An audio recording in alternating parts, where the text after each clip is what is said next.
Well, good morning. Welcome everyone to this installment of the Virginia Opioid Abatement Authority Abatement Academy. Today's topic is going to feature a review of the financial management of opioid settlement funds, including grants for Virginia's cities and counties. The Abatement Academy is a series of free webinars offered by the OAA targeting local government officials to provide information about strategies for opioid abatement at the community level, including specifically best practices that can be paid for using opioid settlement funds. My name is Tony McDowell. I'm the Executive Director of the Opioid Abatement Authority, and I will be the moderator for today's call. Joining us, we have Mr. Adam Rosatelli, who is the Director of Finance for the Opioid Abatement Authority, and our primary speaker, Ms. Virginia Lovell. Virginia graduated with a Bachelor of Science in Mathematics from Washington Lee University and began her career at SeaWorld Parks and Entertainment as a financial analyst and an FP&A manager before transitioning to the City of Newport News in 2016. Since joining the Newport News team, she has held several roles, including financial analyst and finance administrator for the city's Department of Engineering, pension plan administrator, assistant director of finance, and currently occupies the role of Director of Finance. In this current role, she oversees the city's accounting, payroll, retirement, procurement, and risk management functions.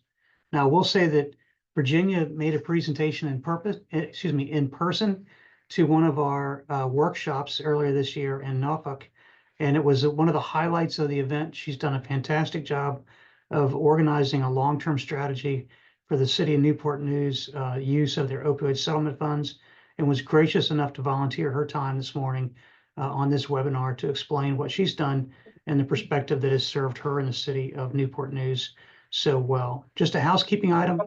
This webinar is scheduled to last until 11 o'clock this morning. It may finish sooner. It might go a couple minutes later.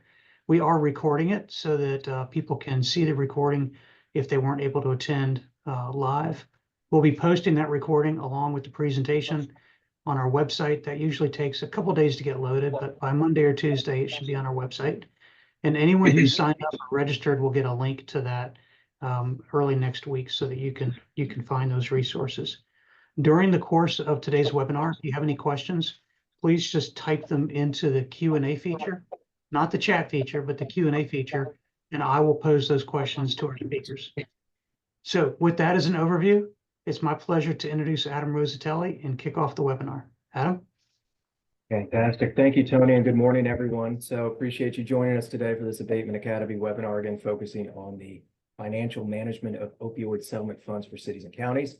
As Tony mentioned, my name is Adam Rosatelli, Director of Finance for the Opioid Abatement Authority, and I'm joined again by Virginia Lovell, who is Director of Finance for the City of Newport News, and she's going to provide some great information and really the bulk of the information you've received today. So I'm going to lead this off by providing just a brief overview of the legal foundation of the settlements and a high-level look at the OAA's share of estimated revenues and the budget over a multi-year period. And again, Virginia is going to provide the bulk of this. So with that, we can go ahead and begin. Next slide, please.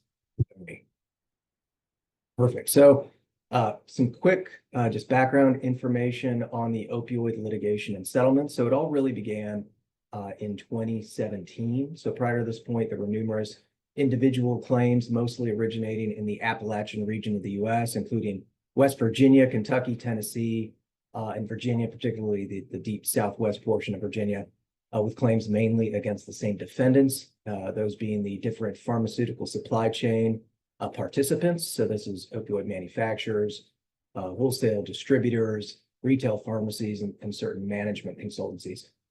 In late 2017, a federal judicial panel consolidated all of the federal litigation into a single multi-district litigation, or MDL. So while the tobacco settlements, if you're familiar with those, are the largest monetary case in U.S. history, the opioid settlements represent the second largest monetarily, but have been described as the most complex civil case in U.S. history. So all the cases have been heard by one judge, and that's Judge Polster out of the U.S. District Court for the Northern District of Ohio. Next slide, please.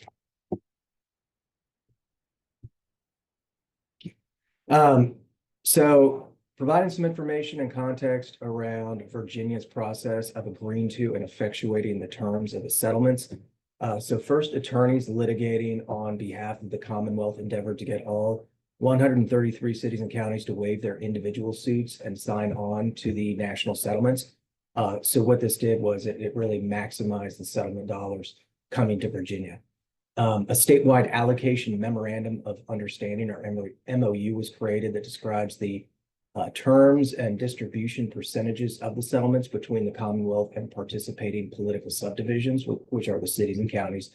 And then concurrently, enabling legislation was created that established the Opioid Abatement Fund and the Opioid Abatement Authority to both receive and administer the settlement dollars consistent with the terms of the MOU, as well as the allowable uses of funds, which are similar to the core strategies and approved uses reflected in Exhibit E of the settlements.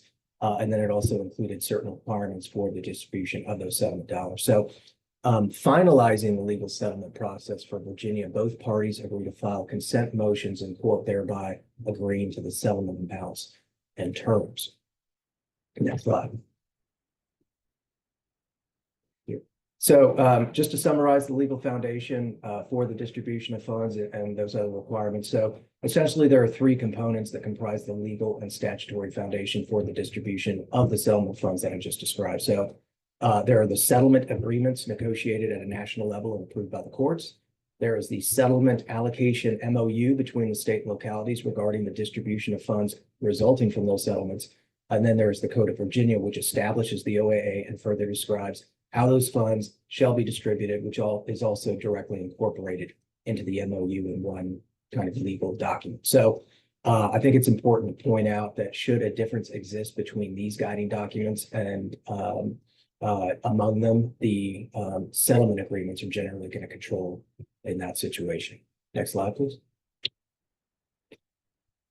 And this is just a real quick look at our board of directors. It's comprised of 11 members, 9 of whom are appointed by the governor, including the Secretary of Health and Human Resources, who serves in an ex officio capacity. Also represented on the board are both money committee chairs or their designees. So presently, this is Senator Pillion, the designee for Senate Finance and Appropriations, who serves as the OAA board chair. And he represents the 6th senatorial district in Virginia, which is really represents a lot of the deep Southwest area, which is one of the areas initially hardest hit by the opioid epidemic. And then Delegate Sewell of the 25th House District represents the House Appropriations Committee on our board. Then there are 8 other gubernatorially appointed local officials and substance use subject matter experts whose backgrounds and qualifications are spelled out in code. Next slide, please. Okay, so here's a look at the most recent estimated settlement payments to the OAA. So through FY39, they total about $558.3 million at this point. So this number has actually gone down recently, just a little bit due to our removing the prior estimated funding amount associated with Purdue. If you're familiar with this, it's back in mediation following the U.S. Supreme Court's reversal of the bankruptcy court's ruling. So that previous number just wasn't a reliable or accurate number at all. So that has since been removed and will be at the time at which we know that what that number estimate might be. We'll go ahead and put that back in the total amount. But as you can see, this pie chart depicts the percentage share of each of the total settlements, with the distributor's settlement being the largest, as you can see. And among those, it's already been finalized and from whom the Commonwealth and subdivisions have begun to receive payments. I think it is worth mentioning that we received the bulk of the Janssen money, as well as a good share of the distributor's money, and the second wave retail pharmacy settlements and upfront payments last year as a result of all localities signing on to the settlements and the MOU. Next slide, please. Okay, so this chart shows both the expected revenues, which is that blue line, and then the annual budgeted expenditures by category. So you can see the deltas between the budgeted amounts and the expected revenues, particularly at FY23 and 24. So, and that's mostly associated with the front-loaded Janssen and Walmart settlement payments, which is then spread budgetarily over the next several years. So this is being done for a couple of different reasons. So one, it's preserving settlement payment revenue for when localities were positioned to receive it. from both a planning standpoint and to align with the OAA's first application cycle. Two, it mitigates kind of the year-to-year volatility in the payment streams and allows for more consistent funding amounts and provides available funds for multi-year project awards. And three, it gives the board flexibility to consider and approve ongoing future projects as various project performance measures and data roll in to inform the best use of funds moving forward. Most importantly, as you can clearly see from a project planning standpoint, you can see the funding available for those projects steadily declines over time based on the structure and duration of the payments, right? So what this means practically for current prospective grant award recipients is that in the coming years, a sustainable long-term funding source is going to need to be identified and phased in for these projects because the money is just, it trails down and is going to decline in the coming years. So I know I went through that all really fast, but that was mostly just to give Virginia more time to share her information with you all. So that really concludes my portion. And Tony, I think we'll probably save questions, I'm guessing, for the end of the presentation. But with that, I will just pass the floor to Virginia. Thank you, Adam. Good morning, everyone. I'm Virginia Lovell. I'm the Director of Finance for the City of Newport News. And Tony, I appreciate that very nice introduction. You can do the next slide, Tony. I'm just going to walk through today kind of our opioid settlement planning process and how we planned for the funding and the financial management of the funding with a specific focus on really how we made sure we prepared for the 18-year settlement period. Next slide. To start, we really just started to get to know the funding. As Adam may have kind of teased, the funding is just complex. It's a legal settlement. It's not your traditional grant funding, although aspects of it are a grant. And so we really needed a solid understanding of the funding to even start to understand what we could use it on and to set us up for success because it's a long period. So next slide, Tony. One of the first hurdles I really had to jump over was the perception of the funding versus the realities of the funding. Even if you haven't been following these settlements closely, you've probably heard of them because they're on national media. And when you hear national media talk about it, you hear huge dollar amounts, billions of dollars, this massive settlements, and they are massive. But next slide, Tony. The reality is that all of that funding is split by 50 states, by localities within those states, like Adam mentioned, 133 localities in Virginia. And then in Virginia, the funding is split by a statewide MOU. And so even within the localities, our funding is going to come from different streams. The OAA gets a portion, the Commonwealth gets a portion, localities get a portion directly. So there are a lot of different hands in the pot, and the pot can get pretty small pretty quickly. And then the other thing to remember is it's 18 years. So that huge settlement amount you're hearing, that's 18 years of funding. That's not a single year amount. Next slide. There are various different types of funding. You could see it on the prior slide, but I'll kind of walk through them here. Individual localities are going to get money directly from settlement administrators. You have already, if you are a locality, received funding, and you will continue to receive funding directly from the settlement administrators with just checks coming to your locality.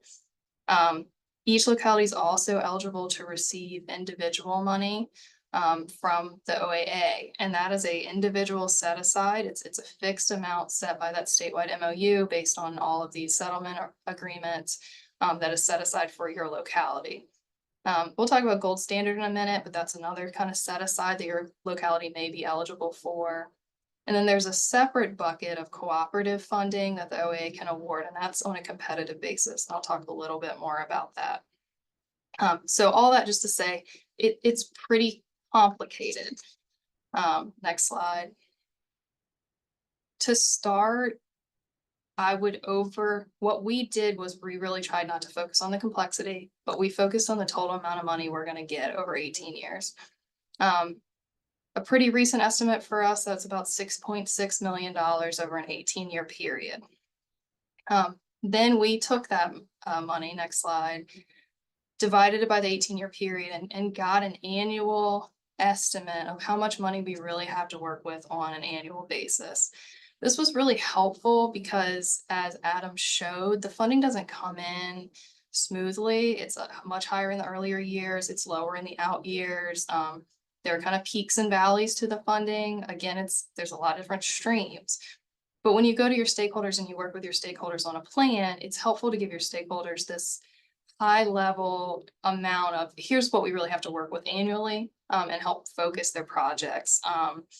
What we focused on was asking our departments and our community partners to think about enhancements, expansions, supplemental programs, because even though we are a fairly large locality, it's only $360,000 a year, which is really not a huge amount of money.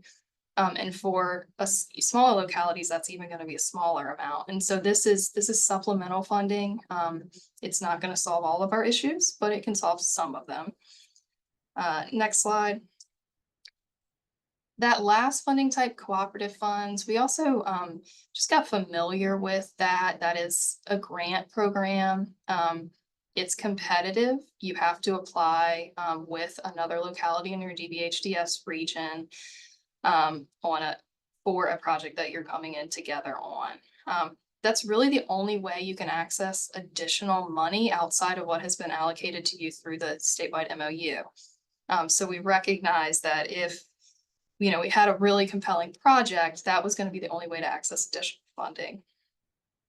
And that funding is only awarded for 5 years. So that's another piece to just make sure that if you're starting a project, you're going to be able to sustain it. Next slide. Next, we've really got to know the allowable uses. For my finance folks on the call, this is usually our focus. What can we actually use the money for? As Adam talked about, the settlements have some information in it. The statewide MOU has some information on it. There's something called Exhibit E, which I've linked later in the slides. But the high level is the funding can be used for opioid abatement. So efforts to treat, prevent, or reduce opioid use disorder or the misuse of opioids. It is broad. It does need to be used for abatement purposes. But what abatement purposes are is pretty broad, and almost anything you can think of that would treat, prevent, or reduce opioid use disorder. If you haven't looked at Exhibit E, I would highly encourage you to do so because it gives you detailed information. And again, I've linked it later in the slides. What the allowable uses are is based on each individual settlement. Some settlements, you can only use it for abatement. Some settlements, there is an ability to use a portion of it for non-abatement, but it's strongly disfavored and it is extremely limited. And OAA funding can only be used for abatement purposes.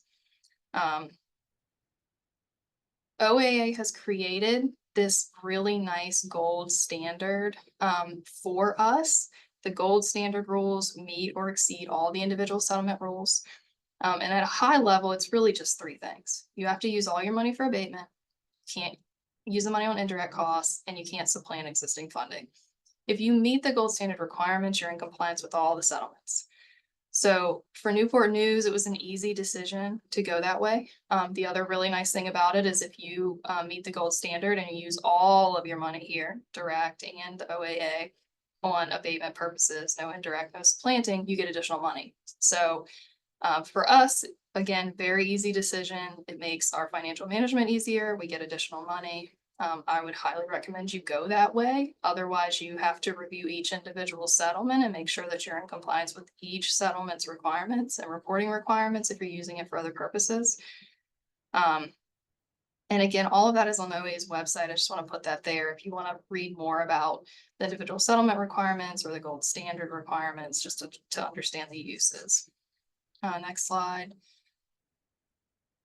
Finally, as we built our plan, I won't talk a lot about reporting here, but from the very beginning, we had an awareness that there were reporting requirements associated with the funding. And I thought this was really important because when you meet with your stakeholders, you want to let them know upfront that there are reporting requirements and make sure you're selecting projects and setting them up from the beginning to track things that are going to be needed down the road. All right, next slide.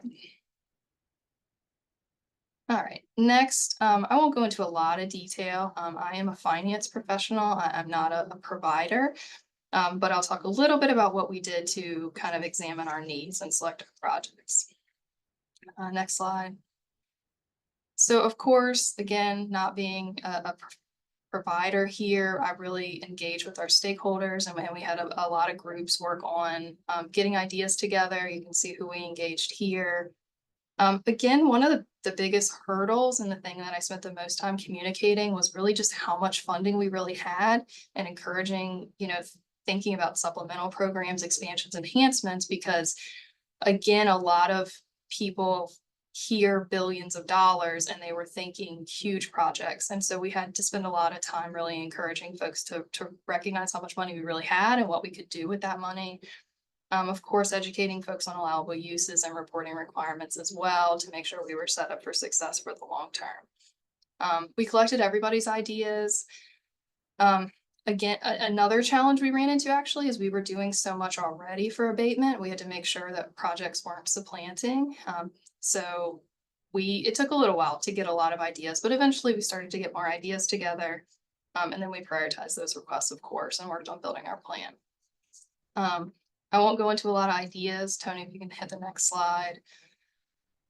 But I will share a couple of resources that I would encourage you to look at. Exhibit E, again, that's the list of really everything you can do. It's real detailed, but there's a lot of ideas in there that can start to get some ideas flowing from your stakeholders.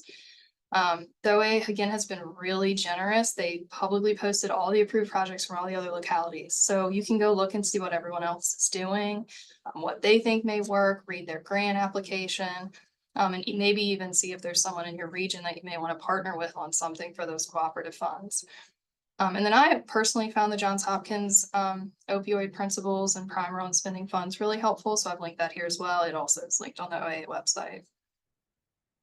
All right, next slide. All right, next slide, Tony. So I'll roll right into what our plan was. So this was our final plan for the first year. Our plan includes expanding jail-based treatment services within our city jail, supporting our CSB to establish operation of a new mobile medication unit in our community, as well as assisting our CSB with establishing a peer recovery-oriented system of care within our community. Those two projects for our CSB are cooperative projects that we applied with the city of Hampton for. We have a joint CSB, the Hampton Newport News CSB. And so those are cooperative projects. And then finally, we allocated a small amount of our money for transportation and wraparound services for individuals participating in the city's mental health docket. Next slide. All right, I'm going to get in the weeds a little bit here. If everyone can try to stay with me, we're going to go through a couple spreadsheets. I won't go into too much detail, but I wanted to really show how we built our plan over 18 years. To start, we really needed to understand our revenue. I know we talked about thinking about it at a high level on an annual basis, and that was really helpful to get the plan developed and to identify what we could afford. But at some point, the rubber has to hit the road, and you have to really look at what your funding stream looks like. For the revenue side, that's really easy. Again, OAA has always made this very easy. You can pull off their website the spreadsheet of your estimated revenues by settlement, by type. So I just pulled that down and dropped it into a spreadsheet to see what my revenues looked like. I will point out here, you can see pretty clearly that my revenues are significantly higher in the early years, and then they taper off pretty dramatically. So like Adam talked about, it's important to think about how you can plan through that and make sure it's sustainable. The other thing I'll point out is I know this is 3.6, and earlier I said our funding was 6.6. So the funding stream did change after our application. So these were our actual sheets during the application that I wanted to include. Next slide, we did the same thing with our expenses.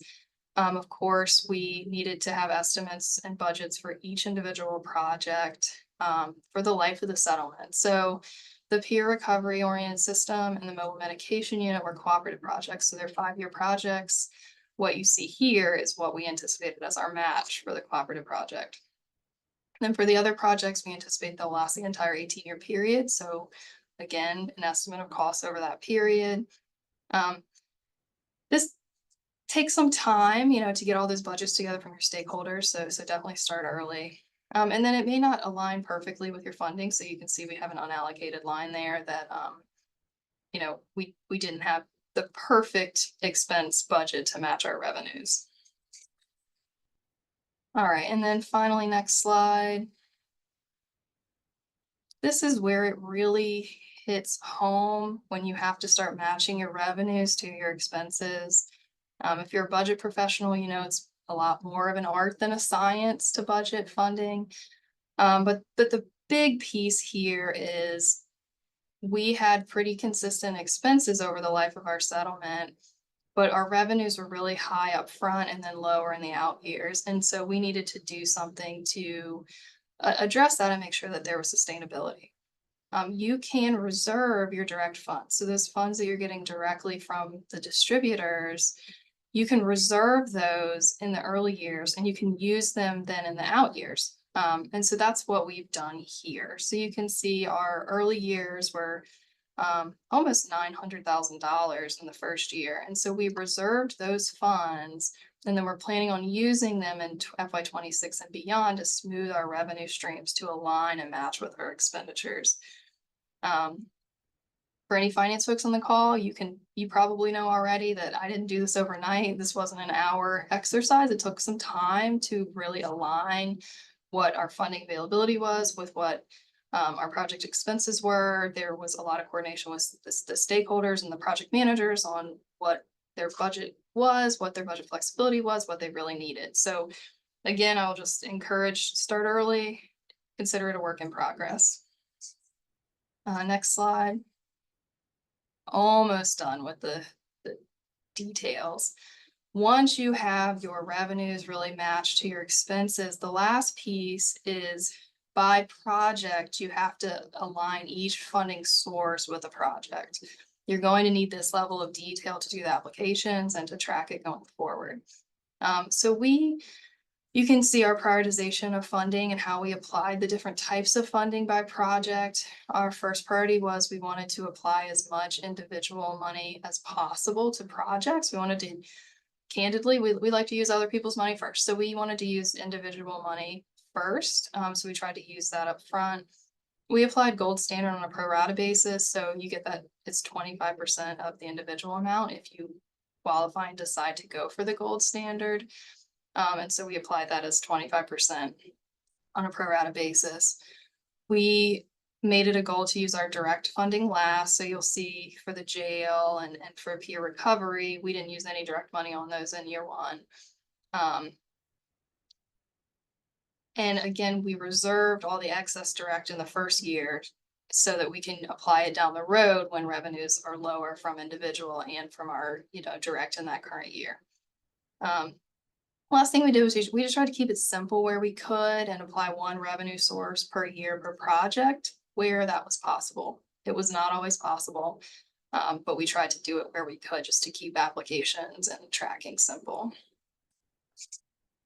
All right, next slide, Tony. All right, finally, we had to maintain this plan. So I probably updated this sheet 10 or 15 times over the life. Our settlement amounts changed. They've changed again after application. The project budgets changed, a lot of coordination with the stakeholders on what they really needed in the project, what something was, making sure there was no indirect. We decided about halfway through to have a cooperative with Hampton. So of course that kind of started the plan all over with how much money we were going to contribute to the cooperative and working with Hampton to make sure we had alignment there. And then of course, once the OAA made a decision, we have to continue to maintain the plan. So just a reminder that, again, the earlier you can start, the better, and just recognize that you're going to have to come back again and again until this thing's really final. All right, next, Tony. All right, once you have it all together and it looks clean and good, then it's kind of time to apply. Next slide. If you haven't gone to the OAA's website, I cannot commend the OAA team more for how easy of an application process and how much information they give you and how easy it is to follow. So please, if you have not gone to their website, please do. They give you everything you need to understand the application process, but I just, for high level here, what you will really need, that financial plan you just built, an understanding of the decision your locality is making on the gold standard, as well as individual project budgets and details for each individual project for the actual application. From a project standpoint, as you're talking to stakeholders and building your projects, make sure you know who's going to be the project manager and understanding a narrative of the project. If it's an expansion or an extension, you may already know a partner, a subrecipient. For example, for two of ours, of course, the Community Service Board will be a subrecipient. That is asked for on the application. So if you have that identified, that's great. Who the target population is, is this for youth? This is for, pregnant and nursing women, incarcerated population, have an idea of who you're intending to target and how many folks you're hoping to reach. A timeline for the project, performance measures. Again, there's a spreadsheet on the OAA's website of what the performance measures that will generally be asked about are. Evidence-based documentation, and then any letters of support from your community or your community partners, internal departments. That sounds like a lot, but of course, working with your stakeholders, many of them will already have these things readily available. And then finally, I can't stress it enough, strategy for long-term sustainability. The money, there's a lot of money in the first couple of years, but you don't want to get in a situation where you're funding positions and then you can't fund them down the road. So think about that long-term sustainability, recognizing that this is an 18-year program and may even be a couple more years depending on how these things settle out. All right, next slide. All right. For my detailed finance accounting folks, this is where we usually come in. So if you can hit the next slide, Tony. Our work usually starts kind of hot and heavy after we get the money. So post-award, this is what it looked like for Newport News. I spent a lot of time with the team talking about general ledger setup. The APA has issued guidance, pretty detailed guidance on this money. I believe, Adam, they're doing a webinar maybe next week. So if you want to dig into and dive into the detailed APA guidance, please sign up for that one. But just at a high level, recognize that they have given guidance on how to classify the revenue. It depends on the type of funding it is, whether you should be doing an accrual, how your fund balance should be classified for opioid money that you have and haven't spent. And that is a link to the APA guidance there if you need it.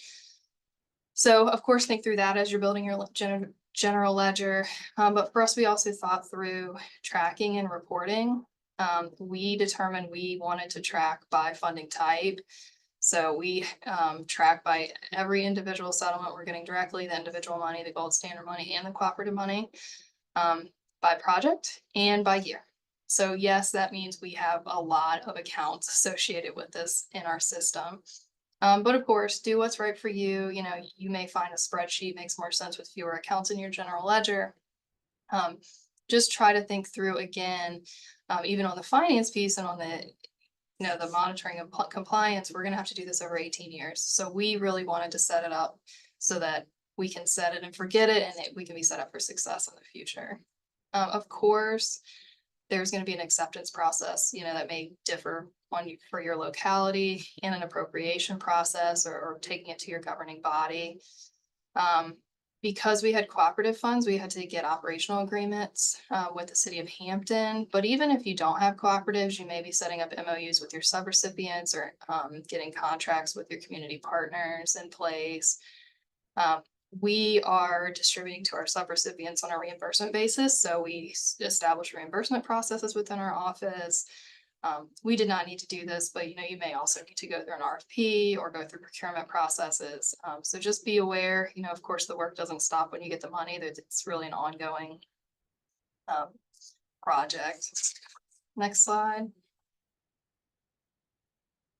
And then I talked about reporting earlier, just being aware that there's a reporting requirement. But once you get the money, of course, you need to really be aware that there's a reporting requirement. So we received funding for FY25. So of course, that started in July. The first round of reporting is due the following September. And then also just be aware that individual settlements may have different reporting requirements. For most localities I'm seeing, and for us, a lot of that is coming through the attorney's office or through our city attorney or county attorney. So you may want to reach out if you haven't heard anything. I think there's only been one settlement that there's actually reporting due so far. And other settlements, it's going to be based on if you spent the money on non-event purposes. So just make sure you're working with your attorney on that piece and don't lose sight of those reporting requirements. For us, we're asking for our project managers to give us reporting on a quarterly basis so that we're ready to meet the OAA's requirements on an annual basis and really so we can monitor those projects on an ongoing basis. All right, next slide. I put this slide in here twice because it's just that important that you really are going to have to go back to your plan again and again and again. So as you report, as you work with your stakeholders, you know, budgets are going to change, new projects are going to come online, or ideas are going to come up, the settlements are going to change. Adam just talked about another change in the settlements. So put it on your radar to just make sure you're keeping up with your plan because that grant cycle is on an annual basis. Next slide. All right. I've talked a whole lot. I do want to leave some time for questions, but on the next slide, Tony, I've just tried to provide some high-level key takeaways. If you take nothing else away from today's webinar, get to know your funding and recognize how much funding you really have. And if you are a finance professional, you know, take it upon yourself to educate your management, your administration, your stakeholders about how much funding you really have and what can be done with it. Also know what's allowed. Again, as finance professionals, we want to make sure we're providing good guidance on what can be done with the funding and helping be supportive. Consider the gold standard. I can't really stress that enough. I, as finance, do not want to have to worry about coordinating dozens of settlements and different reporting requirements if we can help it. And I love getting extra money. So I would strongly encourage, you know, adhering to the gold standard. And finally, we talked about sustainability. You've heard me say it a lot. Plan for the full settlement period. Plan for what to do with your funding. Think about your projects. Think about reporting. Think about your general ledger. Set yourself up for success. So, you know, on an annual basis, it's just an update. It's not a full-blown reevaluation of everything. Start early. Review often. It can take a while. You know, this is important money, even if it's not a ton of money, and you want to make sure you're giving your stakeholders time and giving yourself time if you're responsible for the application process. Use the resources. Again, OAA has provided so many resources, and you probably have a lot of internal partners who may have ideas. None of us can do it all alone, whether you're a finance person or you're a provider. You know, we need each other and we need to be partners to do some good in our community. So with that, I think I will open it up for questions, and Tony, you can let us know if we have any in the chat or in the Q&A, please. Thank you, Jenny, and that was really a fantastic overview. We do have several questions that have popped up. One thing that I wanted to just mention to everyone before we start doing the questions is that, you know, in Virginia, localities are governed by both state procurement law and by their own local procurement policy. The OAA doesn't have any additional procurement requirements. We've seen a little bit of confusion when we say that a use is approved. That doesn't exempt you from needing to go through procurement before you provide OAA funding or your own funding to subrecipients. So if you're gonna provide opioid settlement funds, whether it's your direct funds or money from the OAA, you're gonna provide those funds to a community-based organization, whether it's a nonprofit or a for-profit. You still have to follow existing state procurement laws. And so just as a reminder of that. Okay, jumping into the questions. First question is that this particular county earlier this week received a McKinsey payment. So the question is, did the OAA also receive more McKinsey funds? And then should the county expect its OAA individual / gold standard share to increase as a result of the additional McKinsey payment? And do we know whether the McKinsey payments to localities are reoccurring or one time? So I think this might be an Adam question. That is, thank you, Tony. And so I think you're probably speaking about the McKesson payment, which is associated with the distributor settlement rather than McKinsey, because McKinsey, I believe, is a state-only settlement. But assuming it is part of the distributor's payment, so everything from an estimated OAA availability and direct distribution amount, everything for settlements that have already begun to be paid out are reflected in those fiscal year annual amounts, right? So just because you get a new payment, this payment had already been anticipated and included in your eligible anticipated total for the current fiscal year and each subsequent fiscal year, just based on what we believe to be coming in based on our estimations and information we've received. They are so McKinsey, well, McKesson is the part of the distributor's settlement, and they may be acting for the other participants. There are three companies that comprise the distributor settlement. They may be making those payments on behalf of all three, which is what I believe is the case. That's the longest settlement, actually. That's the one that goes out 18 years. So these will continue to be paid again on a declining sort of basis over the particularly in the out years through FY39, I believe. So those will continue. And Adam, the same person has followed up indicating that it's definitely McKinsey. So I think that we probably need to circle back. This is a special case here, I think, and so we can circle back, Ellen, with you on that. Okay. Because it might be that your county was also involved. The McKinsey settlement occurred prior to the execution of the foundation of Virginia's opioid abatement fund and before the development of the OAA. And so I think that's a kind of a special case there that we can follow up on.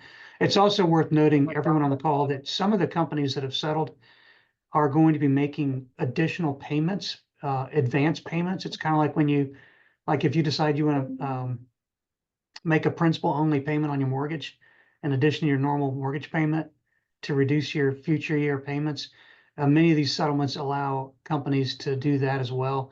And so that makes it hard for us to say, for exactly down to the penny, how much money you're going to get in each of the future years, because these companies do have the ability to make those advanced special payments, and we update our information as those occur. Yeah, that's a good point, Tony. And I'll also say that deficiency fund balance payments. So you do get related to that, you will get one-time payments or less. They're not scheduled like the settlement payments are on a fiscal year basis. They may just come in unexpectedly, right? And then we take that information and include it in the lookup tool. Thanks. So next, we have several questions that have come in. The next one is, do we have guidelines in place for after the settlement's finished or get too low to sustain the projects? And so I don't know that it's specific guidelines for what to do after the settlements have ended, but one of the things that the OAA does encourage localities, cities, counties, their partners to think about is the sustainability of projects that we are able to help you get started. I mean, ultimately, a lot of these efforts that we're seeing are new in localities, or they're an expansion of an existing effort. But at some point in the future, alternative funding sources are going to be required in order to maintain these programs. And we hope that, if you decrease the amount of substance use in your community, hopefully you have there's some financial benefit to that in terms of lower costs in your jail, lower medical costs in your jail, maybe some other response-related expenses that go down that could free up some local funding. We're seeing programs that are able, once they're up and running, to bill Medicaid. and other payers. And so thinking about in the future where alternative revenues will come from is a critical part of sustainability. Because unlike tobacco, there is no funding in perpetuity from these opioid lawsuits. So once the scheduled payments are completed, then that's it. They're finished. And I'll Uh, chime in quickly on our end on that, Tony, for a specific example. You're right, Medicaid payments and thinking about where we can get those kind of revenue sources. And then candidly, having conversations up front about where we may need to absorb costs. You know, we're looking at it in two different ways. So if we're adding positions, one is you hope in 18 to 20 years that maybe some of this crisis has abated, and that you maybe don't need as many people doing direct abatement activities or providing medication. But also just if we do, recognizing that we need to have that in our budgetary plan, it's way down the road, but we've been very cognizant of that and not adding too many positions that we couldn't absorb, or just ensuring that we have the budget for that with our OAA funds for, you know, the next 15 years. So we have a lot of time to plan for how to absorb things that may need to be absorbed in our budget. Great. Thank you, Virginia. The next question is from an individual who has a cooperative grant. They're a recipient of a cooperative grant. Where can I find the reporting requirements and the reporting forms? Where can they find financial and annual performance measurement workbooks? What's the deadline for when they're due, and how to upload them to the portal? And so I'll answer this in two ways. First of all, everything that you're asking about here is on our website under if you go to voaa.us, V as in Virginia, OAA.us, and then there's a link on the homepage for the grants portal, and everything that you've asked about is listed there. You just have to kind of shop around a little bit. I would share my screen and show you all of those, but an important part of the answer is that at the end of this month, so on October 1st, we are going to be removing all of the things that are listed in our current grants portal, which is not really a portal, it's just a section of the website. And we're going to be launching an actual portal that is a enterprise-based grants management software system on a Salesforce platform that we have created with a customizing company that will be a one-stop shop for all of your application, for all your grant applications, and to track the amount of funding that's available for you, to see upcoming grant opportunities, to make all of your reports. And in just a moment, I'll share my screen to show you where we have reviewed that information already on previous Abatement Academy sessions, and where we have another upcoming session that you can dial into to see more information about how to use that new grants portal software. And it may be helpful if you're not subscribed. There is a Virginia OAA news update newsletter that comes out via email on a regular basis. They provide a lot of great updates on these things. So if you're not subscribed to that, Tony, I don't know if you can show them where they can do that, but that is Absolutely. very helpful Yep. to help track of what's going on with this grant. That's a great call, Virginia. I want to try to hit some of these questions real quick, and then I'll share my screen to show you where some of these resources can be located. The next question is, will this recording be emailed out? We're going to post it on our website. So the email is more about how to get to the posting rather than us sending a link by email. We'll refer you to where you can find the link on the website. The next person commented that they tried to go to the APA link that was in the presentation, but it didn't work. I'm going to, in just a moment, ask Adam to share some information about the APA and where you can get more information from them. Virginia had mentioned that there will be an upcoming webinar on APA reporting requirements. That's actually a webinar that the APA is doing, not us. We're participating, and so just a moment, I'll ask Adam to share that information with you. We got a compliment saying that this was helpful. Oh, I'm sorry. For the APA, the link doesn't work, if you go to apa.virginia.gov and you just search opioid in the search bar, you will find the guidance. You have to hit the little drop down under local government resources. So if the link didn't work for you, that's the easiest way to go out there and grab it. But also, please participate in the webinar. Thank you, Virginia. That's exactly what I was going to say. So Thank you. So there's another comment from another locality that also received McKinsey. So the great thing about the opioid abatement webinars is that we get to learn too. We did not know that you were getting McKinsey payments. Again, that McKinsey does not fall under the structure that we've been describing, but we will contact the Office of the Attorney General and find out exactly what's going on with that and share. When we post all this information, we'll include a summary of what we've learned in that posting. And then finally, last question in the Q&A is there an estimate on when the Purdue settlement will finalize? No, keep in mind it's not a settlement. It's a bankruptcy, so it has to go through federal bankruptcy negotiations. I think there's an effort to resolve that through mediation. If mediation doesn't work, then they have to start all over again. So we will definitely be announcing that information. I think, and Adam, if you can nod if I'm correct, I'm sharing my screen now for the Opioid Abatement Academy. And two things, if you hit the button that says register here for workshops, you will see that we have another workshop coming up in Fredericksburg on October 10th. It's an in-person workshop, so please feel free to go to our website and sign up for that workshop if you're interested in getting this information firsthand. There was a question about reporting. And if you go to our website, and again, it's voaa.us, click on Abatement Academy, takes you to this page. You can see the video presentation and the actual PowerPoint about how to complete your annual reports for cities and counties. There's some other previous webinars that we've done. Again, you can watch the video or see the presentation. This is the one we're doing right now.